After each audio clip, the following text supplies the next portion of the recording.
के दौरान ये रिमार्क्स दिए गए। उन्होंने कहा कि कानून किसी को इलेक्शन मुलतवी करने का इख्तियार नहीं देता, अदालत ही इलेक्शन की तारीख आगे बढ़ा सकती है। सवाल उठाया था कि इलेक्शन कमीशन 8 अक्टूबर की तारीख कैसे दे सकता है, हुकूमत आइन के मुताबिक चलती है। अटॉर्नी जनरल की जानिब से ये कहा गया, संजीदा अटॉर्नी जनरल से ऐसी ही तवक्को थी। चीफ जस्टिस की जानिब से जवाब दिया गया। मज़ीद जानेंगे अदील वड़ाई से। अदील, अहम समात में अहम रिमार्क्स जारी हैं, अब तक की पेशरफ के हवाले से बताइएगा। जी, इस वक्त आज खुद नोटिस लिया जा सकता है, इस मामले पे कार्रवाई हो सकती है। कितने जज साहिबान को ये सुनना चाहिए, अभी तक इसी मामले पे ज़्यादा बहस हुई है और इसमें चीफ जस्टिस की जानिब से ये कहा गया है कि 184(3) से मुतल्लिक रूल्स मौजूद हैं। उन्होंने कहा कि आज खुद नोटिस के मामले पर 5 रुकनी बेंच का फैसला मौजूद है और इसमें कहा गया कि जस्टिस काजी फाइज ईसा वाला जो फैसला है उसमें ये मामला ख्वाहिश है, ये फैसले से ज़्यादा ख्वाहिश है। और इसमें यह भी कहा गया है कि जो किसी जज को जो कि बेंच से निकाला गया, ना कोई रजा कराना अलग हुआ, तो इसमें यह कहा गया कि 9 अरकान ने चीफ जस्टिस को चूँकि मामला भिजवा दिया था, तो चीफ जस्टिस ऑफ पाकिस्तान के पास ये इख्तियार था। जहाँ तक मामला है आज खुद नोटिस वाला, एक जानिब आप ये कहते हैं कि इस मामले पर फुल कोर्ट बनाई जाए और दूसरी जानिब आप ये कहते हैं कि इस मामले को सुना ना जाए, तो इसमें कॉन्ट्रडिक्शन है। तो अटॉर्नी जनरल की जानिब से कहा गया कि फुल कोर्ट बनाने की जो इस्तदाद थी वो तो गुज़िश्ता समात पर मुस्तरद हो गई थी। चीफ जस्टिस ने कहा कि वो वक्ती तौर पर मुस्तरद की गई थी, लेकिन आपकी जानिब से जो ये कहा जा रहा है कि इस मामले को सुना ही नहीं जा सकता। इसमें तो तमाम 15 जज साहिबान हैं, इसमें जो तमाम 15 जजेस हैं वो मुख्तलिफ आरा दे चुके हैं, तो इसमें फिर ये मामला कैसे आगे चलेगा। तो इसमें चीफ जस्टिस की जानिब से ये कहा गया है कि आपने मामला फ़हम होते हुए अब दोबारा फुल कोर्ट बनाने की इस्तदाद नहीं की। लगता है कि आप लार्जर बेंच की आपकी इस्तदाद ज़्यादा से ज़्यादा हो सकती है, क्योंकि जो इस वक्त सिचुएशन बन चुकी है, जज साहिबान की आरा सामने आ चुकी हैं, तो उसके बाद तो अब ऐसा लगता है कि आप अब लार्जर बेंच बनाने का ही कह सकते हैं। तो जिस पे अटॉर्नी जनरल ने कहा कि मैं आगे जाकर लार्जर बेंच बनाने की इस्तदा करूँगा, तो उन्होंने अपनी हिकमत अमली जो है वो बेंच के सामने ज़ाहिर कर दी। अब फुल कोर्ट के मामले से भी हुकूमत पीछे हटती नज़र आ रही है। फुल कोर्ट के मामले पर हुकूमत ये कह रही है कि उनकी जो चूँकि इस्तदा मुस्तरद उस वक़्त कर दी गई थी, लेकिन जैसा कि मैंने आपको पहले भी बताया था कि गुज़िश्ता रोज़ जो तहरीरी हुक्मनामा आखिरी समात का आया था, उस तहरीरी हुक्मनामे में फुल कोर्ट से मुतल्लिक ऐसा कुछ नहीं लिखा गया था। तो आज अदालत ने भी इसको वाज़े कर दिया कि जो फुल कोर्ट का जो मामला है उसको वक्ती तौर पर मुस्तरद किया गया था। अभी वो मामले पे आप बात कर सकते हैं, लेकिन एक जानिब आप ये कहते हैं कि इस मामले को सुना ही नहीं जा सकता और दूसरी जानिब आप फुल कोर्ट बनाने की बात कर रहे थे। तो अटॉर्नी जनरल ने कहा है कि अब वो लार्जर बेंच बनाने की इस्तदा की जानिब जाएंगे। जी ठीक है अदिल, ये जो लार्जर बेंच वाला मामला है ये भी बड़ा अहम मामला है और इसके साथ साथ बड़े अहम रिमार्क्स भी दिए गए। जो पीडीएम के वकला हैं, लीगल टीम है, उनकी जानिब से एतराज़ात उठाए जा रहे हैं। उन्होंने 2 जजेस की जो आरा है वो रिकॉर्ड का हिस्सा है, फैसले का नहीं, और जो असल है वो तो फैसला है। आरा भी आती है, रिमार्क्स भी दिए जाते हैं। तो इस हवाले से फिर क्या जवाब दिया गया? जो वकला हैं, फारूक शनाइक साहब यहाँ पर मौजूद हैं, जो पीडीएम के बाकी वकला हैं, इरफान कादिर भी यहाँ पर मौजूद हैं, उनके हवाले से भी इलेक्शन कमीशन की जानिब से रिप्रेजेंटेशन उनकी जारी है। तो बताइएगा इस हवाले से फिर।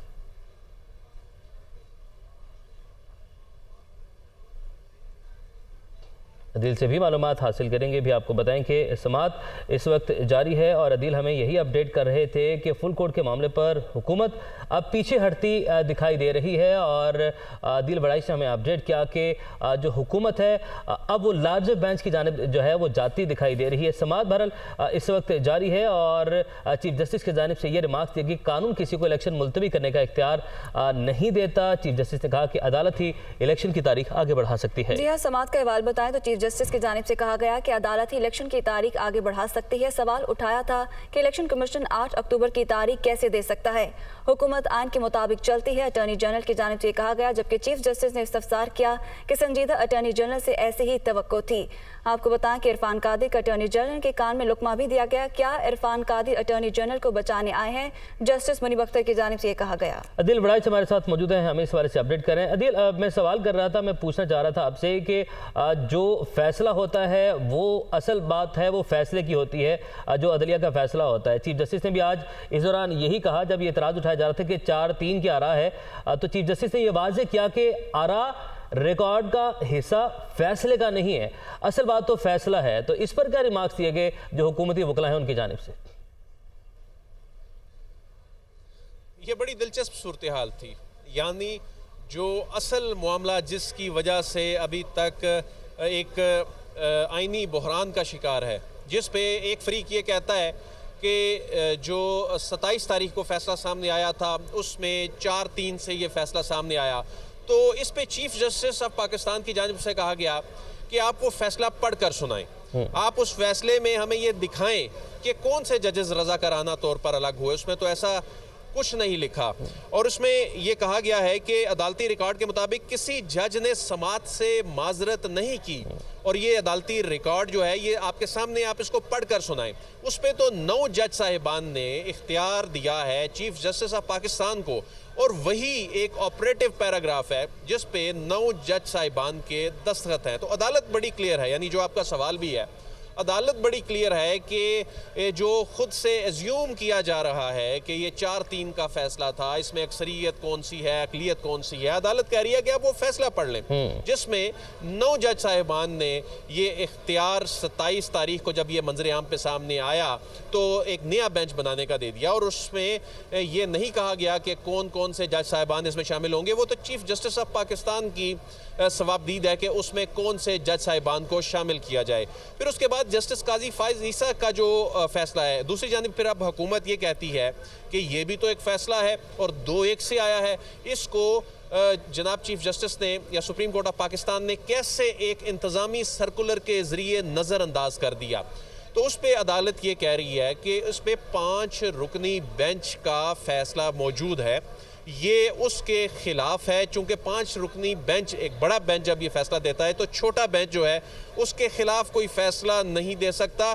और इसमें यह कहा गया है कि जस्टिस काजी फाइज ईसा का हुक्म खूबसूरत लिखा गया है, फुल कोर्ट मीटिंग फ़ायदामंद हो सकती है। उन्होंने चीफ जस्टिस ने कहा कि गुज़िश्ता 3 दिन में उन्होंने सीनियर जज साहिबान से इस सारी सूरत हाल पे मुलाकातें की हैं, मुशावरत की है, और उन्होंने अटॉर्नी जनरल को ये कहा है कि आप फुल कोर्ट की बजाय लार्जर बेंच के नुक्ते पर दलाइल देना चाहते हैं तो आप दलाइल दें। तो अटॉर्नी जनरल ने एक नया मुतालबा अब सामने रख दिया, यानी जिसकी वो इंडिकेशन पहले दे रहे थे, उनकी जानिब से कहा गया है कि एक ऐसा फुल कोर्ट बनाया जाए जिसमें पहले से फैसला देने वाले 9 रुकनी बेंच का जो जज साहिबान हिस्सा नहीं थे उन पर मुश्तमिल फुल कोर्ट बना दिया जाए। यानी अटॉर्नी जनरल ये कहना चाह रहे हैं कि कुल 15 में से 9 जज साहिबान को इसमें शामिल किए बगैर बाकी 6 जज साहिबान पर मुश्तमिल बेंच बना दिया जाए। उसकी रीज़न ये है कि तमाम जज साहिबान अपना माइंड वाज़े कर चुके हैं, अपना जहन जो है वो सामने रख चुके हैं, इंतखाबात से मुतल्लिक अपनी अपनी आरा दे चुके हैं। तो उसके बाद इस मामले को हल करने के लिए जो फुल कोर्ट बनाने की बजाय अब लार्जर बेंच बनाया जाए, और इसमें कहा गया है कि 3-2 और 3-4 का फैसला जो है ये बाकी 2 जजेस को करने दिया जाए। तो अटॉर्नी जनरल एक जानिब जहां फुल कोर्ट की जो इस्तदा है उससे पीछे हट चुके हैं, दूसरी जानिब अटॉर्नी जनरल चूँकि उन्हें उनकी अंडरस्टैंडिंग है अटॉर्नी जनरल की कि वाकई वो 9 रुकनी बेंच का फैसला था, तस्लीम कर चुके हैं अटॉर्नी जनरल। यही वजह है कि वो कह रहे हैं कि उन 9 जज साहिबान को फिर शामिल ना किया जाए, बाकी 6 जज साहिबान पर मुश्तमिल लार्जर बेंच बना दिया जाए। यूँ तो सुप्रीम कोर्ट ऑफ पाकिस्तान के जो जज साहिबान हैं उनकी तादाद 17 होती है, लेकिन इस वक्त सुप्रीम कोर्ट ऑफ पाकिस्तान में जो हाजिर सर्विस जज साहिबान हैं उनकी तादाद 15 है। तो उसमें 9 जज साहिबान इनिशियली चूंकि इस बेंच में थे और अटॉर्नी जनरल ये भी इस्टेब्लिश नहीं कर सके बेंच के सामने कि किन जजेस ने रज़ाकाराना तौर पर रिक्यूज़ किया था, वो खुद हटे थे, ऐसा तो ऑर्डर में था ही नहीं। बेंच की जानिब से ये कहा गया, तो बेंच की जानिब से कहा गया कि जब 9 जज साहिबान ने लिख कर दे दिया कि चीफ जस्टिस ऑफ पाकिस्तान नया बेंच बनाए तो बात ख़त्म हो गई। ये इख्तियार चीफ जस्टिस के पास आ गया, इसमें किन को शामिल करना था फिर ये चीफ जस्टिस का फैसला था। तो यानी ये मामला आलमोस्ट सेटल हो गया। ये मामला भी सेटल हो गया कि इस मामले पे हुकूमत बायकॉट नहीं कर रही, ना बायकॉट कर सकती है, ये भी आज अदालत में वाज़े हो गया। अलबत्ता जो हुकूमती जमातें हैं उन्होंने बायकॉट के मामले पर यू टर्न ले लिया। तो अटॉर्नी जनरल ने हुकूमत और फेडरेशन ऑफ पाकिस्तान को रिप्रेजेंट करते हुए ये वाज़े कर दिया कि इसमें हुकूमत की हैसियत से यहाँ पर जो रिप्रेजेंटेशन जो हो रही है वो बायकॉट नहीं किया जा रहा। अभी इस केस में असल मुद्दा आज की अहम समात में अभी तक सिर्फ एक मरतबा ज़ेर बहस आया जब अदालत ने इलेक्शन की बात करते हुए कहा कि 8 अक्टूबर की तारीख कैसे दे दी गई। 1988 में भी इंतखाबात जब मुलतवी हुए तो अदालत ने इसकी इजाज़त दी थी, ये इख्तियार सिर्फ अदालत के पास है। और इलेक्शन कमीशन ऑफ पाकिस्तान ने अदालत के पहले फैसले पर अमल दरामद किया, उसमें तारीख आई, उसमें इलेक्शन शेड्यूल आया, लेकिन उसके बाद इलेक्शन कमीशन के पास ये इख्तियार नहीं था। ये मामला अदालत लेकर आते, अदालत इसमें मामले को देखती और फैसला करती कि इंतखाबात जो हैं वो मुलतवी होने या नहीं। लेकिन जो 1 मार्च का फैसला है उस पर अमल दरामद हो गया, उस पर अमल दरामद शुरू हो गया। लेकिन इलेक्शन कमीशन ने जो इख्तियार इस्तेमाल किया वो उसका आईनी और कानूनी इख्तियार नहीं है। तो यानी एक जानिब ये मामला सेटल हो गया कि अब बात बता रहे हैं, तमाम रिमार्क्स के बाद जो है समाअत कहां जाती दिखाई दे रही है, मामला किस तरफ जा रहा है? देखिए, अदालत की एक बात पे तो क्लैरिटी नजर आती है, वो बड़ी वाज़ेह है कि इलेक्शन के मामले को अनअटेंडेड नहीं जाने देना। जो कुछ हुआ, जो कोई सियासी मैदान में, पार्लिमानी मैदान में हुआ, जो कुछ अदलिया के अंदर से एक इख्तलाफ राय आईनी सूरत में सामने आया, अगरचे चीफ जस्टिस ने आज भी कहा कि जो हमारे मामलात हैं, हमारी जो मुशावरत है वो इस तरह से पब्लिक में नहीं आ सकती, जो सिर्फ हेयरिंग है वो पब्लिक हो सकती है। तो इसके बावजूद अदालत इस मामले को चूंकि जारी रखे हुए है, आज सेक्रेटरी ख़जाना को बुलाना, आज सेक्रेटरी दिफा को बुलाना, ये वाज़े करता है कि अदालत इलेक्शन के मामले को आगे लेकर जा रही है। अदालत इस मामले पे क्लियर नज़र आती है कि इंतखाबात जो हैं वो इंतखाबात के मामले को इस तरह से अनअटेंडेड नहीं छोड़ा जा सकता। एक बड़ा आईनी बहरान जो है वो पैदा हो जाएगा। और अदालत ये सवाल कर रही है हुकूमत से, गुज़श्ता समात पर भी सवाल किया कि वो कौन से पैरामीटर्स हैं, वो क्या पैमाना है। जब ये मालूम हो जाए कि 8 अक्टूबर को हालात ठीक हो जाएंगे, ये हालात 8 अक्टूबर को नहीं होंगे, तो अदालत ने इस खदशे का इजहार किया कि ऐसी सूरत हाल रही तो ऐसी सूरत